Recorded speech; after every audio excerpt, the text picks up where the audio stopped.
Welcome to another episode of Real Estate the Right Way with your host, Michael.Wright, residential realtor on Long Island, New York, delivering the best educational content when it comes to residential real estate. We're in the series Time to Sell the House. At this point, we've found a buyer, moved forward with their offer. They conducted their home inspection. We provided the seller's attorney all of the information that they needed to draft the contract. That contract was then sent to the buyer's attorney. The attorneys reviewed any questions, comments, concerns that they've both had. The buyer then signed the contract and provided their down payment, and that contract package is now in possession of the seller's attorney, waiting for the seller's signature. So a quick piece of advice, sellers, sign the contract as fast as possible. Contrary to popular belief, we're actually not locked into a contract until the seller signs and the buyer receives a copy of the fully executed contract back. So theoretically, the buyer could withdraw their offer for any reason at any point until they get a copy of the fully executed contract back. Now, if you're finding value in the video, hit the like button, subscribe to the channel, ring that bell so you're always notified of new videos, and ask me a question in the comments about your specific scenario. I'm always here to help. So once we have a fully executed contract, the buyer, their job is to obtain their mortgage and title insurance. The seller needs to figure out where they're going, what they're bringing with them, and when this is all going to happen. So let's dive in. A typical concern that sellers have when a buyer is obtaining their mortgage is the appraisal. So to make the case to the appraiser that the house is worth at or more than the purchase price, we put together a packet of relevant sales in the neighborhood along with a sheet that highlights all of the finer points of the home justifying this purchase price. But what if it's just not there? What if the appraiser, based on their research and their homework and their relevant sales that they used in the appraisal, what if they bring the value in below the purchase price? What could happen? So let's say we're selling a house for $700,000 and the appraised value is $680,000. There's actually 4 things that can take place. Now the first scenario is the buyer comes up with that $20,000, and that could be done 2 ways. They could either come out of pocket with cash for that $20,000 difference, or they could restructure their loan, reduce the down payment on the loan, and use that reduction to offset the difference between the purchase price and the appraised value. I'll do a separate video on how a buyer can cover a short appraisal by not taking any money out of pocket at a later date. So stay tuned for that. So that's scenario number 1. The buyer comes up with the full difference. Scenario number 2 is we adjust the purchase price from $700,000 down to $680,000. So in this scenario, the seller is actually pretty much coming out of pocket with that $20,000. Now they're not paying the buyer $20,000 of their own pocket, but they are taking $20,000 off of the purchase price. The third scenario, which is the most likely scenario, is we'll meet somewhere in the middle, in between $680,000 and $700,000. It doesn't necessarily need to be $690,000. It depends on the buyer situation, the seller situation, and how good of a negotiator you have on your side. And then the fourth scenario is if there's no path forward, we've exhausted all options, and there's not a number that meets what the seller needs, and there's not a situation where the buyer can move forward based on the seller's requirements. Typically, the buyer gets their down payment back, and the sellers put the home back on the market. So obviously, at this point, the sellers might know where they're going, so we want to be able to keep this together almost at all costs. But listen, in certain scenarios, we put the house back on the market, and through some clever marketing, we find another buyer, and we get you to the closing table in the right amount of time. Now, when it comes to title, the buyer's attorney typically hires a title insurance company to make sure there's no liens or judgments on the property, make sure the taxes are all paid up, make sure there's no open permits or violations with the town or the building department. And they'll also typically require a survey. And a lot of times, for some reason, we know the survey is being done because some random person starts walking on the property without knocking on the door, without giving an appointment, and just all of a sudden there's some guy in the backyard doing measurements, and the owner is like, "Hey, what are you doing back there?" And the surveyor's like, "Oh, I'm doing a survey." It'd be nice if they called and set an appointment instead of just showing up.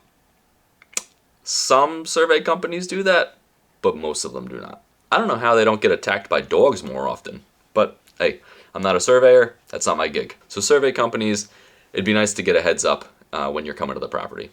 Thanks. Now, when it comes to the seller's needs, let's start at the bottom, because the when is pretty much defined in the contract. The contract has a closing on or about date, which means typically within 30 days of. If the closing date is June 1st, the expectation is the seller will deliver a vacant property, the deed, and clear title somewhere between May 1st and June 30th. There's a little caveat here as well, because there is sometimes what's called a holdover clause, where the deed can transfer to the next owner, but the seller, the current owner, has maybe 5 or 10 days to coordinate the closing of their next property and move all of their things, and then deliver occupancy shortly after the closing takes place. So we know when we have to get there, but where are we going?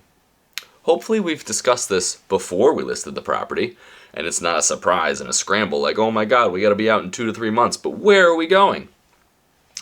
It could be, but hopefully not. Hopefully we've done some planning and preparation so that we know either the specific house that we're moving into, if we're moving in with family, doing a short-term or a long-term rental, moving out of state, and if we're purchasing the next property and we don't have the specific property lined up, which is pretty common actually, because, well, let's take a step back, right?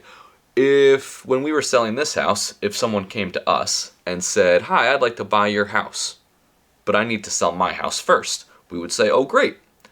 Are you in contract with your buyer?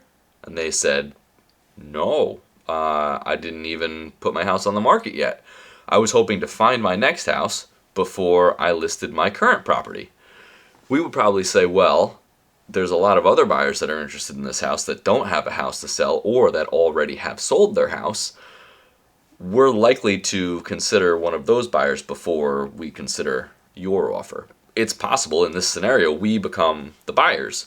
So that's why it's a good idea to review why your current house is no longer serving you and define what it is you're looking for in your next home, and then go out and take a look. Before we list the property, make sure that the house that you're looking for actually exists inside of your future budget and in the location that you're looking for. Those 3 factors that are reviewed in the first and second video of the buyer series. The budget, the house itself, and the location. They all kind of work together as a nice cool little triangle. And it's important to know what we're looking for before we even list your current house, because kind of under the gun here, and we don't want to make a knee-jerk reaction and overpay for something just because we're forced into a decision. So with the proper planning and preparation, we'll be able to sell your house for over market value and hopefully find you your next house under market value. Planning and preparation being the key components to making a smart financial decision. So now we have an idea of where you're going, and the next step is what to do with the stuff. Because if you lived in your house for any amount of time, there's more stuff in there than you can possibly imagine. So it's a good idea to start thinning it out as quickly as possible and figure out what's going to go in boxes, what do you need on a daily basis, what could potentially be sold, what could be donated, and to which charities, and perhaps are the buyers interested in anything. If you're not taking it with you, it might be worth offering it up to the buyers so that way you don't have to move it, and if you can get a couple bucks for it, why not? Or it might just be worth it to leave it in place so that you don't have to worry about selling it or moving it or donating it. For instance, actually a lot of pool tables that are down in the basements, they're gifted to the next buyer because they can be a little bit of a hassle to move. They're pretty heavy. So these are pretty much all the things that are going on while we're in contract. The buyer's obtaining their mortgage, which includes the appraisal, their title insurance, which includes the survey, and the seller is figuring out where they're going, what they're bringing with them, and when they're moving. In the next and final video of the series Time to Sell, we're reviewing specifically what you need to do in the days before the closing, what to expect at the closing, and we'll do a little bit of a deeper dive into the holdover clause if you need a little bit of extra time between the day of the sale versus your moving date. All that to come. Thank you so much for watching another episode of Real Estate the Right Way with your host, Michael.Wright, residential realtor on Long Island, New York. And as always, tell me what home means to you, and I'll help you get there.